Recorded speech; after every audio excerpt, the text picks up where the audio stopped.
Welcome back for more 843 TV. We are delighted to add to the mix Danita Brown. She is the acting superintendent for the National, let's see if I can get this right, the National the Reconstruction Era National Monument. Yes, I did it. That's a mouthful. It is. And I'm sure people have questions about that. To start with, give us a little background on the National Monument. Okay. Well, earlier this year in January, on January 12th, through presidential proclamation, the park was started. It was started through a proclamation by then President Barack Obama. And the purpose of the monument is to really share with the American history on Reconstruction, that period of significance from 1861 to 1898.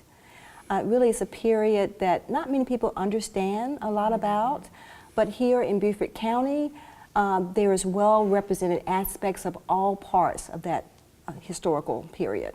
Well, Lisa and I have actually been privy in a way that we weren't even aware. I mean, I've lived here 16 years. You've lived here for a period of time. Yeah. And we did a segment out at Penn Center, and we're blown away by what is offered out there. It's really, this area is so rich in history, and it's exciting that it's going to get recognized. Yes. Share with us what a visitor might experience there at the monument. What would they be? Well, the monument is a series of places in Beaufort County. The National Park Service has ownership or easement on 4 sites in Beaufort County. One is Darrell Hall on the campus of Penn Center, which was historically Penn School. Darrell Hall is the oldest standing structure at Penn Center.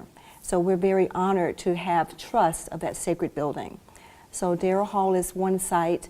Another site is Camp Saxton, which is part of the Naval Hospital base right now. It was originally Oaks Plantation, but that's where the first reading of the Emancipation Proclamation took place in an elaborate ceremony with Union soldiers and newly freed African Americans on January 1st, 1863. We also have an external easement over the preservation of Brick Baptist Church, also on the island of St. Helena, as part of the Penn Center National Historic District, Landmark District, and we will assist with that easement in preserving the exterior of the building and the cemetery, which really tells the story of Reconstruction. And then we also have ownership of 706 Craven Street, which is in downtown Beaufort, which is near the heart of the Reconstruction era. There are several sites in Beaufort associated with Reconstruction, such as the story of Robert Smalls. He lived in Beaufort. So we have ownership of that, and we'll use that primarily as visitor contact center.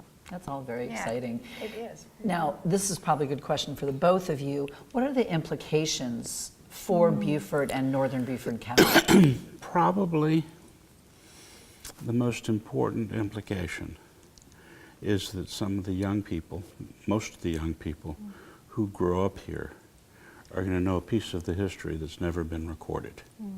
Now, there'll be more tourism, there'll be more scholars coming here, but let's start with making Beaufort better and enriching the lives and giving hope and opportunity.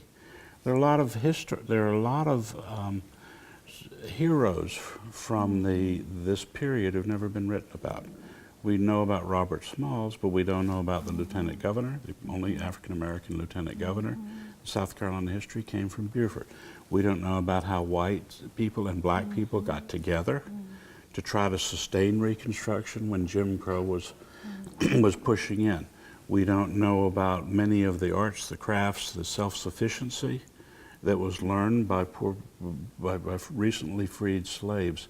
So it's my hope that some of the young people here who don't have hope for their future, who don't see a light at the end of the tunnel, by looking into this rich history that precedes them, they're going to have the ability to see themselves, recast themselves as survivors and not as victims, which gives them hope. That, to me, there are lots of reasons that it's good, but let's start at home and what it does for the people who live here and the young people who grow up. Quite a message of What you inspiration. said is very powerful. Yes. And that's wonderful to hear that.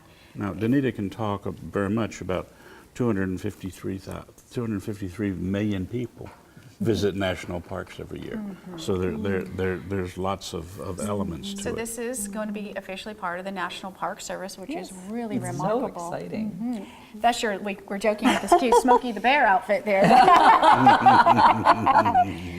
That's really great. What are some ways you hope to just get the word out there that this is coming, that this is here, for folks to know about?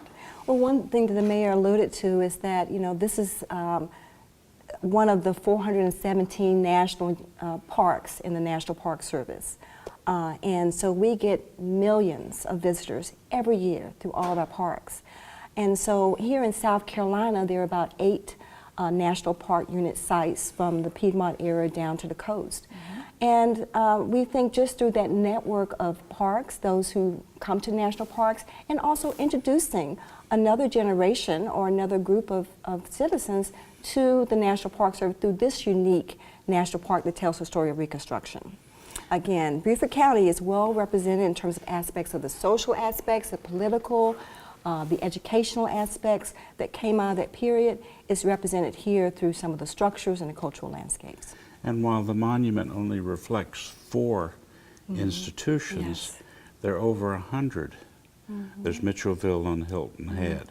There are 60 sites unique to Reconstruction, walking distance from downtown, in downtown. So while the Park Service is focusing on that, I think there are others are coming together. There's more and more conversation, and this is the house where General Saxton lived, and this is the house where Sherman slept, and this is the house where such and such, and this is where freed slaves registered to vote for the first time. So we're going to be, as a community, building upon what the Park Service is the seeds that the Park Service is planting. It's all Wonderful. very exciting. It really is. Yeah, Well, absolutely. thank you for joining us, and thank pleasure. you for joining us for a very inspirational episode of 843 TV. Where communities come to